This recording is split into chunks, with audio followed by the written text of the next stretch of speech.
സങ്കടങ്ങളുമായി എത്തുന്നവർക്ക് ആശ്വാസത്തിന്റെ തണൽ മരമാണ് കോഴിക്കോട്ടുകാരനായ പ്രവാസി വ്യവസായി ശ്രീകുമാർ കോർമത്ത.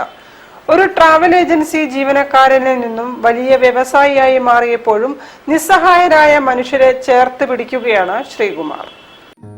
28 വർഷം മുൻപ് പ്രവാസ ജീവിതം ആരംഭിച്ച കാലത്ത് തന്നെ ജീവകാരുണ്യ പ്രവർത്തനങ്ങൾ ചെയ്യുന്നുണ്ടെങ്കിലും കോവിഡ് കാലം മുതലാണ് ശ്രീകുമാർ കോർമത്ത എന്ന വ്യവസായി കൂടുതൽ ജീവകാരുണ്യ പ്രവർത്തനങ്ങളിൽ സജീവമായത്. കോവിഡ് കാലത്ത് കുട്ടികൾക്ക് പഠിക്കാൻ മൊബൈൽ ഫോണും ടാബുകളും, ദുരിതമനുഭവിക്കുന്നവർക്ക് ഭക്ഷ്യക്കിറ്റുകളും വിതരണം ചെയ്തു. നിർധനർക്കുള്ള കിറ്റ് വിതരണം ഇപ്പോഴും തുടരുന്നു.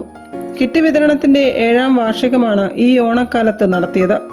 ആയിരക്കണക്കിന് കുടുംബങ്ങൾക്ക് 27 ഇന അവശ്യ വസ്തുക്കൾ ഉൾക്കൊള്ളിച്ച കിറ്റുകളാണ് നൽകുന്നത്. തുറന്നു പറഞ്ഞാൽ ഇത് കഴിഞ്ഞ 7 വർഷമായി ഞാൻ നടത്തുന്നത്.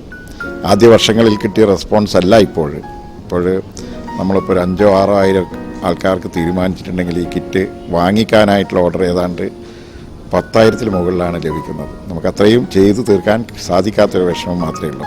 പക്ഷേ എന്നിരുന്നാലും ഇത് നിർത്താതെ തുടരും എന്നുള്ളതിൽ ഒരു സംശയവുമില്ല. ജീവകാരുണ്യ പ്രവർത്തനം മാത്രമല്ല, മികച്ചൊരു ഫുട്ബോൾ ആരാധകൻ കൂടിയാണ് Sreekumar Kormath. 2022 Qatar world cup കാണാൻ ഫുട്ബോൾ ആരാധകർക്ക് അദ്ദേഹം അവസരമൊരുക്കി. സ്കൂൾ കുട്ടികളെ വായനയുടെ ലോകത്തേക്ക് എത്തിക്കുന്നതിലും ശ്രീകുമാർ എന്നും മുൻപന്തിയിലാണ്. മാതൃഭൂമിയുമായി സഹകരിച്ച് വിവിധ സ്കൂളുകളിൽ സൗജന്യമായാണ് പത്രം എത്തിക്കുന്നത്. മുഖ്യമന്ത്രിയുടെ ദുരിതാശ്വാസ നിധിയിലേക്കും പ്രധാനമന്ത്രിയുടെ PM കെയർ പദ്ധതിയിലേക്കുമുള്ള ഫണ്ടുകൾ കേരളത്തിലും രാജ്യത്തിന്റെ വിവിധ ഭാഗങ്ങളിലുമുള്ള ദുരന്തബാധിതർക്ക് സഹായമെത്തിക്കൽ, നിർധനരായ കുട്ടികൾക്ക് ഉന്നത വിദ്യാഭ്യാസത്തിലേക്കുള്ള കൈത്താങ്ങ് തുടങ്ങി ശ്രീകുമാറിലൂടെ നടക്കുന്നത് വിവിധങ്ങളായ ജീവകാരുണ്യ പ്രവർത്തികളാണ്. പുതിയ തലമുറയെ കാക്കാൻ ലഹരിക്കെതിരെയും അദ്ദേഹം ശബ്ദമുയർത്തുന്നു. കഠിനാധ്വാനം കൊണ്ട് ഇത്രയും കാലം നേടിയതൊന്നും തന്റെ സുഖസൗകര്യത്തിനായി ഉപയോഗപ്പെടുത്താൻ ഈ വ്യവസായി ഒരുക്കമല്ല. ജീവിതം കൊണ്ട് സ്വയം അടയാളപ്പെടുത്താനും മനുഷ്യ മനസ്സിൽ മായാത്ത ഓർമ്മകൾ നിലനിർത്താനുമാണ് ശ്രീകുമാർ പരിശ്രമിക്കുന്നത്.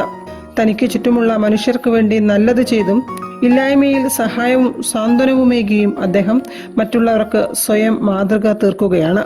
ഇന്ത്യയിലും മസ്കറ്റിലും പടർന്നു പന്തലിച്ച ട്രാവൽ ഏജൻസിയിലൂടെ തന്റെ ബിസിനസ് സാമ്രാജ്യം കെട്ടിപ്പടുത്ത ശ്രീകുമാർ കോർമത്ത് മനുഷ്യ സമൂഹത്തിന് തന്നെ മാതൃകയായ പ്രവർത്തനങ്ങളാണ് നടത്തിക്കൊണ്ടിരിക്കുന്നത്. News bureau, Kozhikode. Netaji cultural association